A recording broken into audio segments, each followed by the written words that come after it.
Good morning students.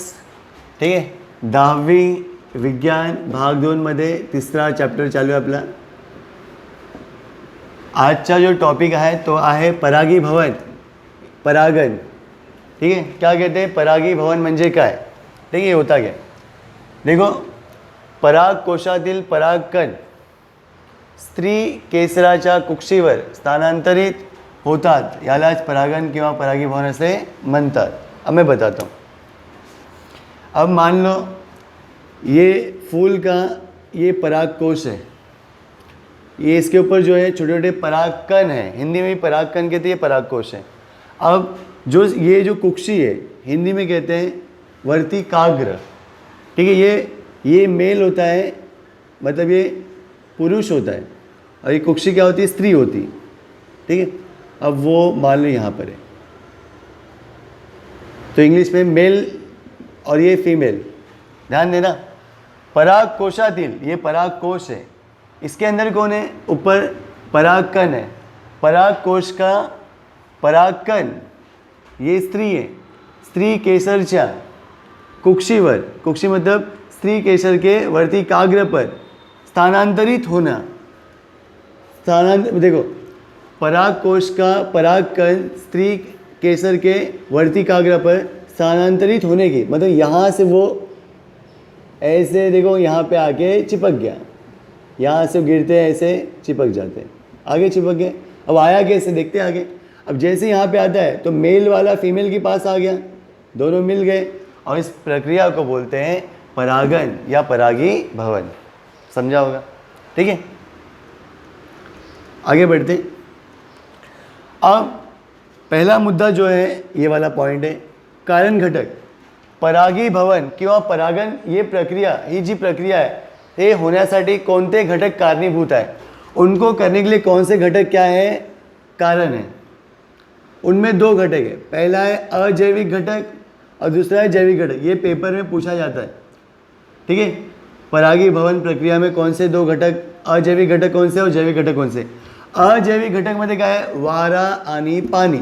वारा मतलब हवा, पानी तो पानी पता है. जैविक घटक में आते देखो कीटक. जैविक मतलब जीव, कीटक देखा होगा, पक्षी आणि इतर प्राणी व पक्षी. कीटक कीटाणु, भौरा पता होगा.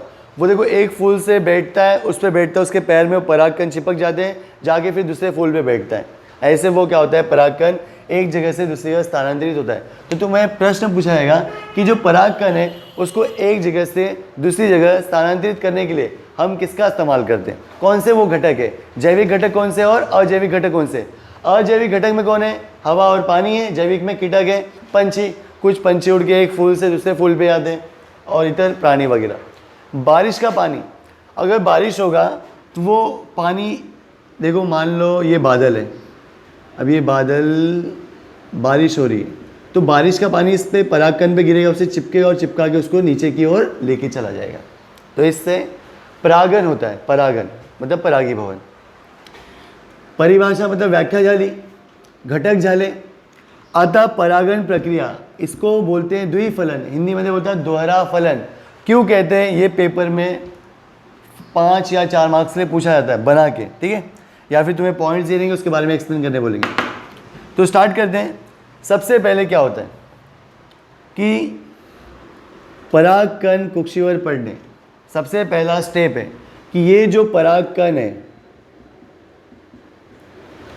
ये परागकण, ठीक है, पराग कोश के परागकण क्या होते हैं, हवा, पानी, कीटक, किसी से भी, किसी से तो कोई तो लेके आएगा, वो आके इस कुक्षी के ऊपर गिर जाते हैं. ये जो कुक्षी हिंदी में कहते हैं वर्तिकाग्र, ये ही चिकट असते हैं. चिकट मतलब चिपचिपी होती है, हिंदी में चिपचिपी, चिपचिपा पता है ना, फेविकॉल वगैरह, गम. तो ये जो परागकण है वो टूटकर उड़कर पता नहीं कैसे आ जाते हैं, कहाँ पे, ये कुक्षी के पास, और इस पे आगे चिपक जाते हैं. ठीक है, अब जैसे वहाँ पे गिरते हैं और वो वहाँ पे अंकुरित होना स्टार्ट हो जाता है. सबसे पहला कि परागकण कहाँ पे आए, कुक्षी के ऊपर. कुक्षी कशी असते, चिकट असते, वर्तिकाग्र पर गिरते हैं, वर्तिकाग्र चिपचिपा होता है, और वो वहाँ पे क्या होते हैं, अंकुरित होते हैं. जैसे वो अंकुरित होता है उसी समय दो पू युग्मक की क्या होती है, निर्मिति होती है. अंकुरित होने, मतलब वो वहाँ पे क्या हो रहे हैं, अंकुरित हो रहे हैं। जैसे वो अंकुरित होते हैं उसी समय दो पु युग्मक का क्या होता है, निर्माण होता है। दोन पु युग्मक, बराबर, दो पु युग्मक का निर्माण हो गया, दोन पु युग्मक तैयार होने, और एक दीर्घ पराग नलिका बनती है, मतलब पाइप लाइन जो उनको लेके जाने के लिए, यानी दीर्घ पराग नलिका तैयार होते हैं। देखो 4 स्टेप है, टाइम है भी 4 स्टेप है। देखो सबसे पहले क्या हुआ कि ये जो पराग कोश में जो पराग कण थे वो कहाँ पे आए, कुक्षी के ऊपर। कुक्षी कैसी थी, वर्ती अगर चिपचिपी चिकट होती, चिपकुन गेले, और वहाँ पे वो क्या होना, अंकुरित होना स्टार्ट हो गया। अब वो अंकुरित हो रहे उसी समय दो पुयुग्मक निर्माण होते हैं, जैसे राहु और केतु, वैसे दो पुयुग्मक आते हैं और उनको लेके जाने के लिए बोलते हैं हमको एक रास्ता बनाओ।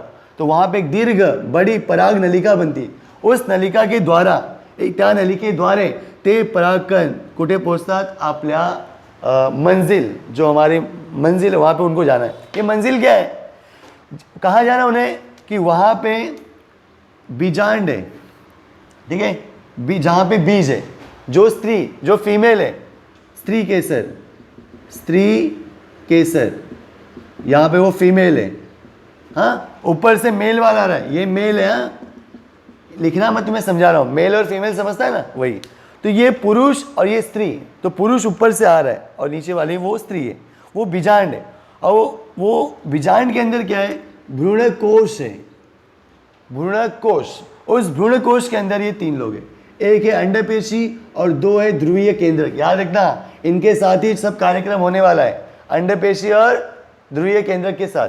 अब ये जो अंडपेशी है वो क्या है, स्त्री युग्मक, क्या है, स्त्री युग्मक, इसी से वो मिलने आ रहा है, ऊपर वाला जो है। अब क्या होता है, देखो यहाँ तक समझा होगा। अब मैं बताता हूँ प्रोसेस, इसको मैं मिटाता हूँ, देख लो, खींच लेना, ठीक है। अब देखो, अब ये जो 2 मेहमान आ रहे ऊपर से, एक और ये एक, ये दोनों पुयुग्मक है, पुयुग्मक, मतलब ये पुरुष है, बराबर, और यहाँ पे वो स्त्री है, अंडपेशी। एक है अंडपेशी और दूसरे हिस्से में 2 ध्रुवीय केंद्रक है, ध्रुवीय केंद्रक, बराबर। तो यहाँ पे ये जो है, ये पुरुष है, ये स्त्री युग्मक है, स्त्री युग्मक, मतलब ये मेल और ये फीमेल। अब क्या होगा, एक जो है, एक पुयुग्मक इस अंडपेशी से मुलाकात करेगा, मतलब एक पुयुग्मक, पुयुग्मक, पुयुग्मक याचा संयोग अंडपेशीशी होणार, अंडपेशी से क्या हो गया, इनका संयोग हो गया, प्लस मतलब संयोग होना। अब दोनों का संयोग होने से क्या बनता है, युग्मनज, युग्मनज, ठीक है। म्हणजे 2 पुयुग्मकापैकी 2 पुयुग्मक में से एक पुयुग्मक इस अंडपेशी से क्या करता है, संयोग करता है, और किसका निर्माण करता है, युग्मनज का, किसका, युग्मनज का। और इस प्रक्रिया को बोलते हैं फलन। क्या बोलते हैं, फलन, मतलब एक बार फलन हो गया। तो यहाँ पे एक फलन हुआ, बराबर। अब जो दूसरा पुयुग्मक बचा है, ये वाला, पहला तो गया और एक बचा ना।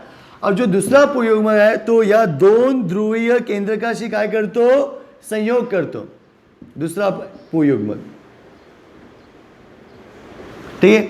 और दोनों मिलने के बाद क्या बनता है, भ्रूणपोष। क्या बनता है, भ्रूणपोष। तो यहाँ पे बन गया भ्रूणपोष, बराबर। तो यहाँ पे एक बार फलन हुआ, एकदा इथे फलन झाला आणि इथे पण काय झालं, फलन कितीदा झाले, 2दा, 2 बार फलन हुआ, इसलिए इस क्रिया को बोलते हैं द्विफलन। मराठी में द्विफलन और हिंदी में कहते हैं दोहरा फलन। क्या कहते हैं, दोहरा फलन। समझ में आया। तो ये था तुम्हारा टॉपिक आज का।